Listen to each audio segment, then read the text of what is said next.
స్వాగతం నా యూట్యూబ్ ఛానల్కి స్వాగతం. ఈరోజు నేను చేసేది గోంగూర మటన్ కర్రీ. దానికి ఏమేమి కావాలో చూద్దాం రండి.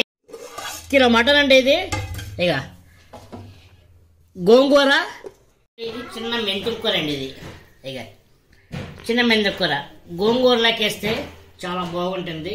అంటే పెద్ద మెంతుకూర ఉంటుంది, అది కాదండి, చిన్నది చూడండి. చిన్న మెంతుకూర వేస్తే దీని టేస్ట్ అమోఘంగా ఉంటుంది, చాలా బాగుంటుంది కూడా కర్రీ. నెక్స్ట్ ప్రాసెస్ చూద్దాం రండి. కడాయి పెట్టుకున్న తర్వాత స్టవ్ ఆన్ చేసి కొద్దిగా ఆయిల్ వేసుకుందామండి. ఇందులోకి ఆయిల్ వేడెక్కిన తర్వాత గోంగూర వేద్దామండి. ఫస్ట్ గోంగూర దీన్ని బాగా మగ్గించుకుందాం. స్టవ్ ఆఫ్ చేసుకుని దీన్ని చల్లారిన తర్వాత ఈరోజు గోంగూర మటన్ కర్రీ కుక్కర్లో చేయబోతున్నానండి. స్టవ్ వెలిగిద్దాం. ఆయిల్ వేసుకుందామండి 2 స్పూన్లు. మటన్ కర్రీ కదా, కొద్దిగా ఆయిల్ ఎక్కువ ఉండాలా. Okay, heat ఎక్కినది.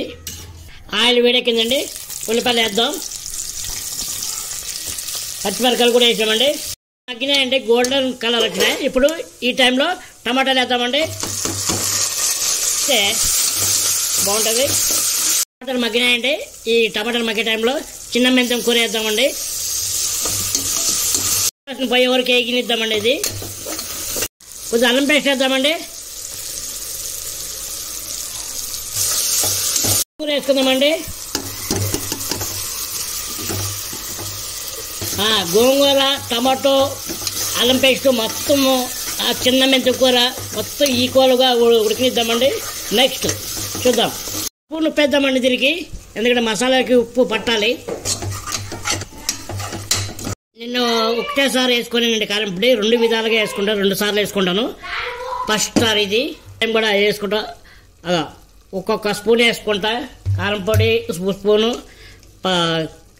ధనియాల పొడి స్పూను, పసుపు ఒకసారి కలుపుకుందాం. వేసుకుంటున్నాను ఎందుకంటే దీనికి మసాలాలకి కారం ఉప్పు పట్టాలి. తర్వాత మటన్ వేసిన తర్వాత అప్పుడు ఒకసారి వేసుకుంటానండి.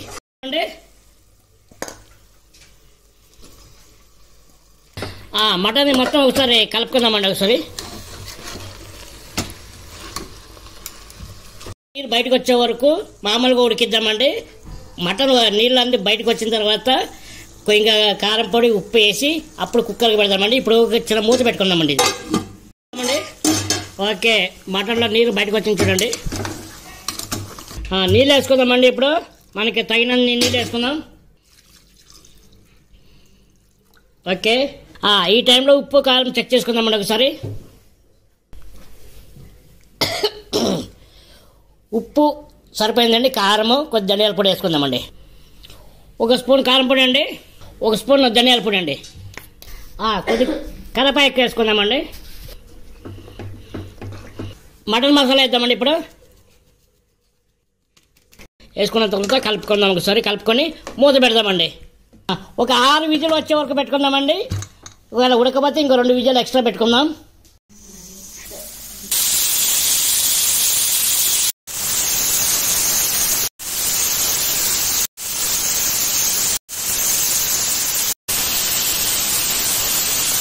అండి ఈ కుక్కర్ చల్లగా అయ్యే వరకు వెయిట్ చేద్దాం. తర్వాత మటన్ కూర ఎలాగుంది చూద్దాం. మటన్ 6 విజిల్ వచ్చినాయి. ఓకే, ఒకసారి టేస్ట్ చేస్తామండి. టేస్ట్ ఓకే అండి. ఇది సూపర్గా ఉడికిందండి, బాగుంది టేస్ట్. మీరు గమనించలా లేదు, నేను ఇందులో పుదీనా వేయలేదండి. పుదీనా కొత్తిమీర వేసుకుందామండి. క్లైమాక్స్ గార్నిష్ కోసం. అంతే అండి, గోంగూర మటన్ కర్రీ రెడీ అయిపోయింది. ఇది రాగు సంగట్లకి, జొన్న రొట్టెలకి, రైస్లకి చాలా బాగుంటుంది. మీరు కూడా నేను చేసిన విధంగా మీరు వండుకోండి, తినండి. ఎలా ఉందో నా కామెంట్ సెక్షన్లో కామెంట్ చేయండి. అలాగే నా ఛానల్ని లైక్, షేర్, సబ్స్క్రైబ్ చేసుకోండి. బాయ్.